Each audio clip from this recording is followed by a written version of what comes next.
Welcome to your real estate journey, expert tips for buyers and sellers. I am Dolly Lopez, your real estate agent, broker in the state of Florida and Kentucky. This podcast, as it did last year, this year is the same thing. We teach you strategies and provide you with some advices to for you to make informed decisions. Today, like every Thursday, I'm joined by my favorite real estate attorneys, Valerie and Leslie. Welcome, ladies. How are you? Hi, happy New Hello, Year. everyone. Happy New Ha- Year. 2024, here we Happy come. I know. I can't believe 2023 went by that quickly. I'm It like, was oh my, very quick. Yes, it was. it flew by. But there's a lot new things coming up this 2024.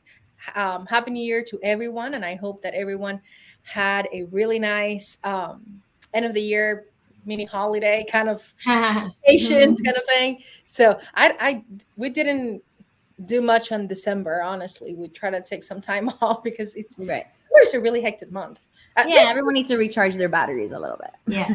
exactly. Even though we were doing a closing on Friday, the 29th. It was fun. And Yeah, those are fun. Those Yeah. are fun. We were supposed to have a closing on the 29th, but then it got postponed. But anyways, so we're here today and we're going to be talking about rental properties versus home ownership and which one is a better investment. Believe it or not, there are some questions and there are some people that have different opinions. So you're going to be hearing from me, your real estate broker, and then two real estate attorneys as far as what we think, what is a better investment. So let's talk about what would be a good reason why people should rent, or why people should buy. Yeah. So I think when it comes to the decision making of am I going to rent or am I going to buy, what's the best decision for me? You need to think about where you are in your life and what you're doing, right? So for example, and I'm going to give you a personal experience from myself is when I first got married, we had never lived together, so we were going to move in. And so our thought process at that time was we weren't sure what kind of property we wanted. We weren't sure what market we were going to get in. We just had both started our professional careers. So we really had just started making an income. So we thought to ourselves, let's rent for a year, maybe two. And then at that point, we'll save money and we'll decide what market is best for us and what area we want to live in, right? So I rented for 2 years, and I think it's a great idea if you are going to be in a specific area for a short amount of time for work purposes. Maybe you're only going to be in an area for a year or so, or maybe you have a kid that's going to college, right? A kid that's going to college. Are you going to rent? Are you going to buy? What are you going to do? So for that child. So it's always good to think about where you are in your life. But something that I will say it's super critical is always have a time period, always have a timeline. If you decide that renting is best for you, just like I did in my own personal experience, is I gave myself a 2-year, maximum. I'm going to rent for 2 years. So I can get to know the area, so I can understand maybe where I want to live, what price range I want to be at, what mortgage am I going to be comfortable with. Those are my 2 years to get to know that information, right? Get to know what area I would like to be in, get to feel comfortable of what my income is like and really what my monthly should be looking like. Yeah, So, I would kind of agree with you, Valerie. I feel like we need to take into account our current market. And the interest rates are fairly high compared to what they were a few years ago, right? Yeah. So if you are going to move to a state or to a place for a short period of time because you have a job that requires you to be in certain place for a couple of years, then you need to make a decision as to whether buying is the right option for you. It might not be. right. Most of the time, it might not be because you want to sell it in a year or two, and then you might not have as much equity as you would want it to be. So you can sell the property, get money off of it, and then pay all the expenses associated with selling the property. So keeping that in mind, I'm going to give you my personal experience. What I used to live in New Jersey. which my people from New Jersey, I love you all. It was just not the place for me. Um, and buying a property was never my thing because I know I was not going to live in New Jersey. I didn't want anything to do with person property or going back and forth. We're gonna set roots down. Exactly. It just wasn't going to happen. As soon as I moved to Kentucky, because I moved from New Jersey to Kentucky, well, Miami, New Jersey to Kentucky, and then to Florida. So I knew I was going to stay. So immediately I started the process of buying a house. Now I didn't know what part of town I was going to be in.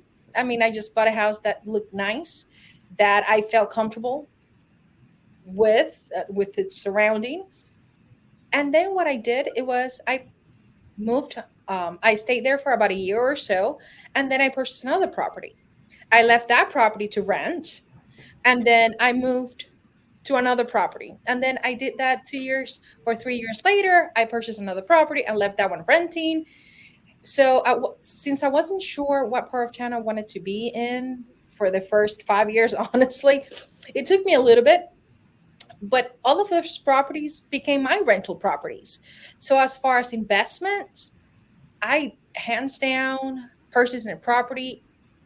It's for me the best investment you can ever make.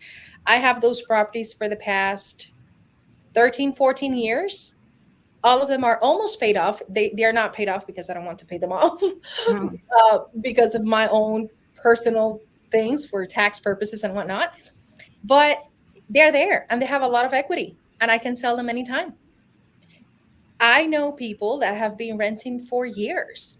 I have, and in Miami, which it's one of the areas that we all work in, obviously. In Miami, the rents are going up so much. And I have had, I know one friend of our family, I don't even know how long she has been renting. It has to be, I mean, since ever she got to the States, which it was probably, 25 years ago or so. And the rent keeps coming up. At this point, she's retired. She cannot really purchase a property because she doesn't qualify. But the rent will continue to go up. And had she purchased, she would have had a property that she would have already had maintained equity in.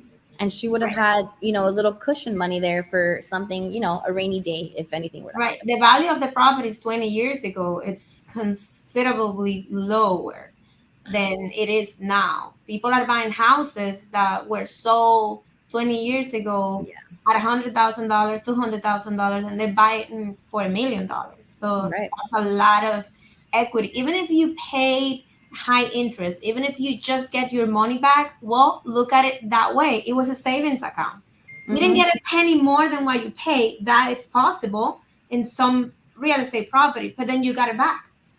Renting is just getting money and putting it into somebody else's pocket. So that's the difference you're gonna make. It's not that you're gonna make. You may make money a lot, right? It depends. It depends if you buy something and then the market goes up and then you have a great moment to sell, and then it wasn't. You weren't paying the mortgage for that many years, so you weren't spending on the interest rate for that many years, and the equity is so high that you're going to make a huge profit. That's completely possible. And it actually happened to a lot of people in 2022 when they bought in 2019, 2018, and then the properties were so high that, they made a huge profit in a couple of years. That's possible. But let's say it doesn't happen to you. You're still putting money in a savings account. You just don't see it. The problem with people about buying real estate and looking at it as an investment is that they're so fixated in looking at numbers and zeros in a bank account that they cannot conceive that you're putting money into a structure. You're not going to see it in your bank account. You're not going to see your bank account going up and up and up and adding zeros, but it's there. It's the structure. And then at some point, you're going to be able to sell it and get that money back. So even if you don't make a dime more than what you invested, you at least you get it back. Right. But Leslie, let's even go possible because the properties do accumulate almost 7% every year. But markets fluctuate, and let's just in the odd position that you don't make a dime, you're getting it back completely. Right. Completely. Exactly. And let's get it even further down, Leslie. what about if you don't sell it? After 30 years, Right. you don't pay anything. I mean, you're still going to pay property taxes and it's a good idea to pay insurance, even if Yeah. you have it paid off, but you won't pay anything more. After 30 years, Right. it's yours. And you kind of sit down and think, oh, yeah, 30 years is a lot. It's a long time. And it's But- not only that, you have a stability.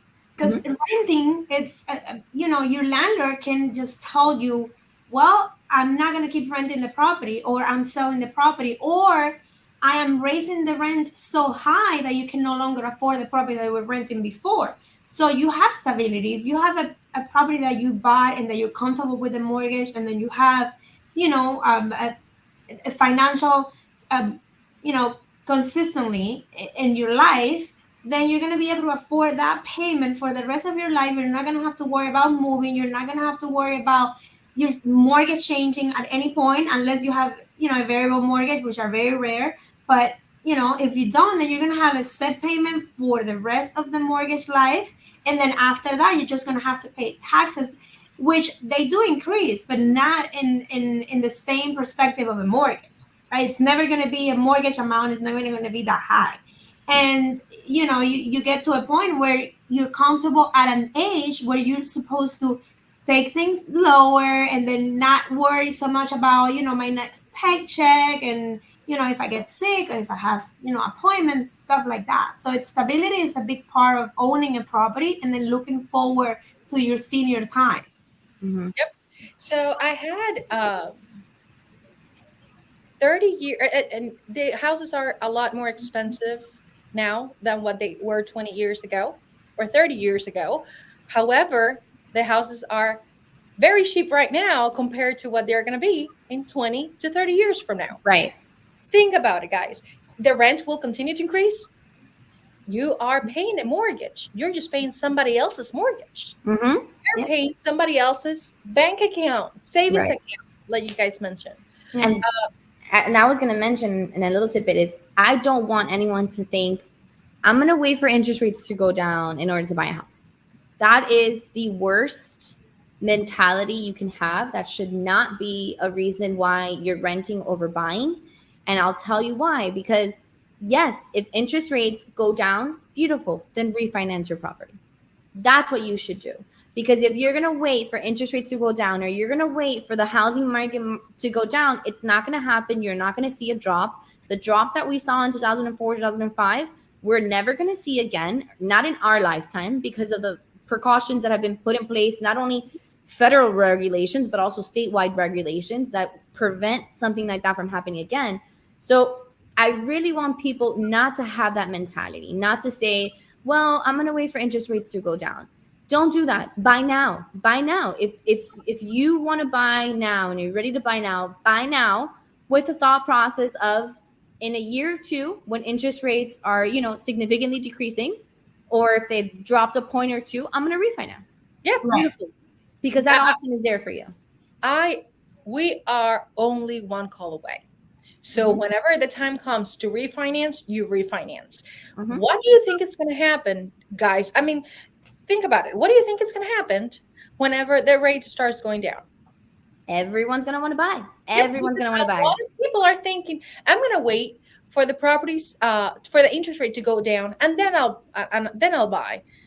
For me, that makes no sense. If you can qualify now, get into a mortgage now, and then refinance later. At least you locked in the price of your home at whatever value is at the moment. Right. 5 years ago, actually 6 years ago, I remember this couple that I sold a house to, and they said the houses are so expensive.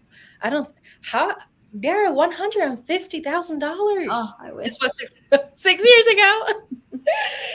It's $150,000. So I'm like, it's just the houses had increased. And I'm glad that they purchased a house, because that house right now is about $300,000. Mm-hmm. So the moment that you are going to purchase a house, you're always going to feel that it's going to make more sense to rent at that moment, because normally the monthly payments are a little bit higher on a mortgage the same year. But just wait 5 years down the road, that rent payment is going to be a lot more than what you're paying on a mortgage. So just think about it. Which one is better investment? Definitely buying a home. Definitely. Hands down. Yeah. I think there's no dispute, and any kind of real estate professional will tell you purchasing a property is the way to go over renting, hands down, no questions asked. Really, there should be no dispute over that at all. Exactly. So once again, there are sometimes, Valerie, you did mention this earlier, sometimes it might not be the time, or you might not qualify for a mortgage. But guys, somehow we make money, or we figure out how to make money to get us out of a bad situation. Or you spend money on a luxury car, or you spend money on jewelry. Guys, save it. At least you will own a home, and then you can do all of those purchases if you wanted to. But don't jeopardize your stability. The house is the biggest investment, or one of the biggest investment that anyone can make, at least in the US. I don't know in other countries, but in the US, that's definitely one of it. And it's not only one of the biggest, it's one of the most secured, right? Because we always talk about risks that you're going to take with your money and how you're going to invest, and maybe you invest in the market, and maybe you invest it here or there in the stocks. Real estate is one of the most secured investments that you could do with your money, because it almost guarantees you a return. So that's also something that everyone should be thinking about. If you're not a risk taker, if you are worried about not making your money back, then real estate's the way to go. Right. And it's the most secure way that you can invest your money. I think some people are more worried about if I purchase the house right now, I'm just waiting for them to go down. Something has to happen. Yeah. No. Well, something has to happen in the economy itself. I understand. But in the housing market, there's no data that can confirm the fact that it's going to go lower. And if it goes lower, how much lower are you thinking it's going to go? Very minimal. Even in 2007, 2008, I mean, the prices went down, what? Overall, probably, I don't know, 25%, 30% overall. Okay. But now, the from 2020, the property have increased at least 20 or 30%. So for the price to drop that much, something really bad has to happen. Yeah, absolutely. Yeah, absolutely. And at that point, the least of your worries is going to be the house that I bought. The housing market, exactly. Exactly. So, and I don't anticipate that happening at all. Guys, we can only go back on history. What had happened since the 1900s, the early 1900s. It's just not going to happen. No. Purchase a house, much better investment. We are your team to help you out in the state of Florida and then Kentucky. So, and if you're buying and if you're watching us from another state, feel free to reach out to us. We can recommend a good realtor, a good lender, attorneys that can do your closing. Girls, thank you so much for having us. Joining us today. Like every single week, we are very consistent. A lot of people are liking our videos and do make the comments. Thank you guys for watching and commenting on our videos. So anyways, I'll see you guys next week. Thank you. Bye. Bye.